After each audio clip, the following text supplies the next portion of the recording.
வணக்கம். இன்றைக்கி நம்ம பார்க்க போகிற சமையல் ஒரு சூப்பரான கல்யாண வீட்டு முட்டைக்கோஸ் பொரியல் எப்படி செய்யலாங்கிறத பார்க்கலாம். இப்போ ஒரு பேன் எடுத்துக்கலாம். இதில் 3 கப் அளவுக்கு தண்ணி சேர்த்துக்கலாம். தண்ணி கொதிக்கட்டும். இப்போ இதில் 1 டீஸ்பூன் போல் உப்பு சேர்த்துக்கலாம். இப்போ இதில் ஒரு 2 டேபிள் ஸ்பூன் அளவுக்கு பாசிப்பருப்பு சேர்த்துக்கலாம். இப்போ பாருங்கள், தண்ணி கொதிக்க ஆரம்பிக்குது. இந்த ஸ்டேஜில் முட்டைக்கோஸ் துருவி வச்சுருக்கேன். அதே போல் கொஞ்சமாக ஒரு 2 table spoon carrot, 2 table spoon beans, இது கலருக்காக இதோட சேர்த்துக்கலாம். சேர்த்துட்டு ரொம்ப கொதிக்க விடக்கூடாது. சூடு ஏறவும் அமர்த்திடலாம். அந்த சூட்லேயே வெந்துடும். இந்த காய்கறியை சேர்த்துட்டு லேசாக ஒரு கொதி வர ஆரம்பிக்கையில் வடிச்சு எடுத்துடணும்.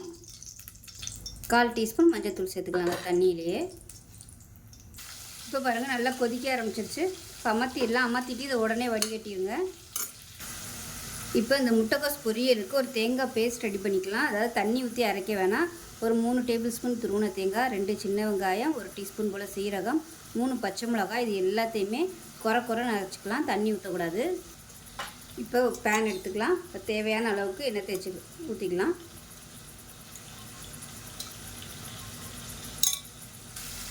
இப்போ எண்ணெய் நல்லா சூடாயிடுச்சு. 1 டீஸ்பூன் போல் கடுகு, 1 டீஸ்பூன் உளுந்து, 1 டீஸ்பூன் சீரகம். கடுகு வெடிக்க ஆரம்பிக்குது. கருவேப்பிலை சேர்த்துக்கலாம். ஒரு 3 வரமிளகாயை கிள்ளிட்டு சேர்த்துருக்கேன், விதை இல்லாமல். இப்போ இதில் பொடியாக நறுக்குன வெங்காயம் சேர்த்துக்கலாம்.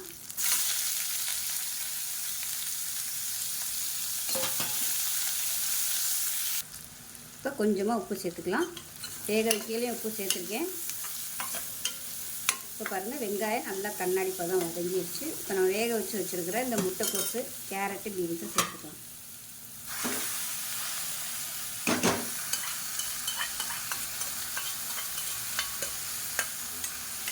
சேர்த்துட்டு நல்லா கிளறி விட்டுக்கலாம். இப்போ பார்த்திங்கன்னா வேக வச்ச தண்ணி இருக்குது. நீங்கள் சாம்பார் வைக்கும்போது இந்த தண்ணி யூஸ் பண்ணிக்கலாம், வேஸ்ட் பண்ண வேணாம்.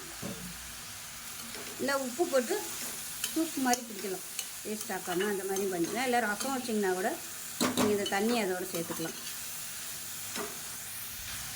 இப்போ பாருங்கள், ஹை ஃப்ளேமில் நல்லா கிளறியாச்சு.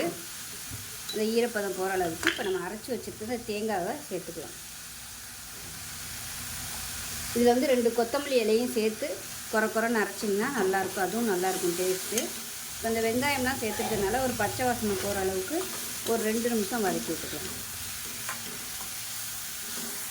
இப்போ லாஸ்ட்டாக பொடியாக கொத்தமல்லி இலை சேர்த்துட்டு ஒரு பரட்டி விட்டுக்கலாம்.